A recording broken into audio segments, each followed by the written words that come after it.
I want to ask you, first of all, about the law of attraction and what we call secular law, the law of what we have in the United States.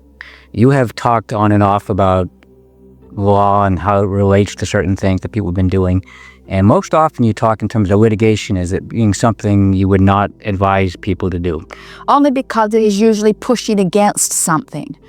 It is perfectly wonderful to stand for something. There's a lot of patriotism that is surfacing in very powerful ways. And it's a wonderful thing when you stand in a place clear about what you stand for and feeling full of the pride of that direction of thought.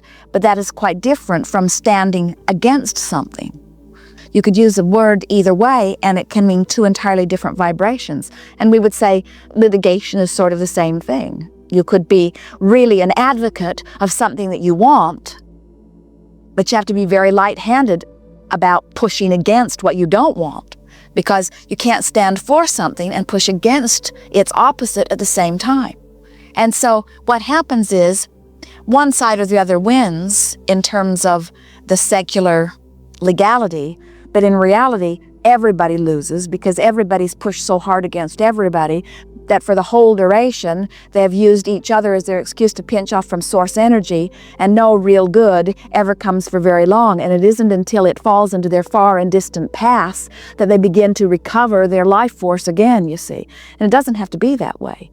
You could be in disagreement, meaning you are evaluating contrast, and out of the disagreement, you come to your full awareness of what you want. And if you could fully get aligned with what you want, thinking about it, speaking about it, feeling it, imagining it, breathing it, living it, knowing it, the universe is delivering it to you. You would have to receive what you're wanting. It cannot be any other way.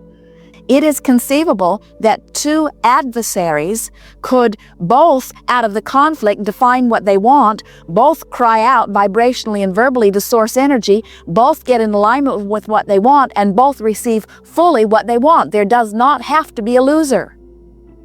Your court system says one will win and one will lose. The universe says you both can win. We are so good as source energy. We are so good as law of attraction. We can manage a way that everybody wins.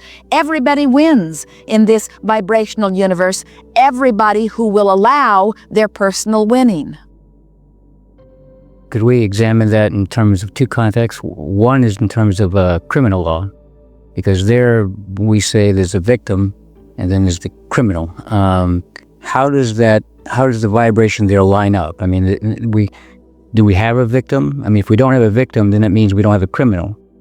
You have heard us and a lot of others say that there are not any victims in the sense that somebody could assert themselves into your experience without your vibrational compliance. But it will be a long time before your physical world would look at someone who has experienced death or injury by the hand of another and say that the one who offered it is not responsible for it. In other words, your world is really not ready to hear about there not being a victim. You can know it, however, and you could educate anyone that you were interacting with so that they didn't experience the backlash of now believing so much in the victim that they disallow the energy to flow because they have been called the victimizer. You want to talk about something specific, or shall we just keep talking in generalities here? Well, you can be general. I've been thinking about scholarship in that direction, but what you just said is probably correct, is that the legal profession especially, and probably society at large, is not ready for it yet. But that's the big thing is, people get involved with small car accidents and you want to blame one side or the other side. And our system of justice is such that that's what they're supposed to do, is figure out who's right. Here's the most important thing for anyone to understand about your system of justice. And we are neither for it or against it. We're just going to explain to you what we see about it vibrationally. Your system of justice is more about economics. It is a business, most of all. And so you said a very important thing here when you said, if there is no victim, then there is no crime. And we would take it a little bit further to say, if there is not a law, then there cannot be one who breaks the law. And if there is not one who breaks the law, then there is not need for the judicial system or for the jails. Jerry and Esther have been moving about in their monster bus for the last 2 years now. Rather than flying over the cities, they're driving through them. Driving through the countryside, driving through the nation. There is very little of the nation that they are not seeing in a very up-close perspective. And they've been surprised at how many prisons they are seeing scattered across the nation. It is not that long ago that there were not so many dotting your landscape. It has become a huge business. Now, think about it in terms of economics. If you had the business of jail, in other words, think about this hotel. This is a hotel that wants people to come and stay in it. A jail is the same thing. It wants people to come and stay in it. In other words, they don't build them hoping that they will stay empty. People who invest in them because they are wanting them to be full. And so if you had the power to fill them up by enacting laws, wouldn't it behoove you to enact a lot of laws? Wouldn't you say, now let's see, what kinds of things do people seem to really want to do? Let's make that illegal, and then we will fill up our jail. It is about economics, you see. And so when you understand that the judicial system is about economics, then you find your role in playing the game. You don't try to buck the current because it is a very big current. Economics is the current that keeps everything going. We are not at all pushing against your idea of economics because we know that every point of consciousness is selfishly motivated. In other words, there is no exception to that, and it's a very good thing, which means everyone who chooses everything chooses it because at some level of their being, they anticipate that they would feel better in the process of it. So what that means is that as every point of consciousness is doing their best to do what they believe will benefit them most, then what happens is there is always an enormous, very extraordinary, and very perfect balance to the whole of things. It keeps any one idea from dominating. It allows all to receive the benefit of what they are wanting. And so when you think in terms of the judiciary system, and you think in terms of it sort of being orchestrated by this powerful economic balance, and you recognize that everybody can find their place within it, then it's easier to sort it all out. Bring us back round to what you were talking about, and we will bring it back into the whole picture of this. Well, I'm trying to find the connection, the relationship between the law of attraction and our laws, and where they fit together, and how can we come to that resolution. And I'm gathering by what you're saying is that because of the economics, we're not there anywhere near in the immediate future.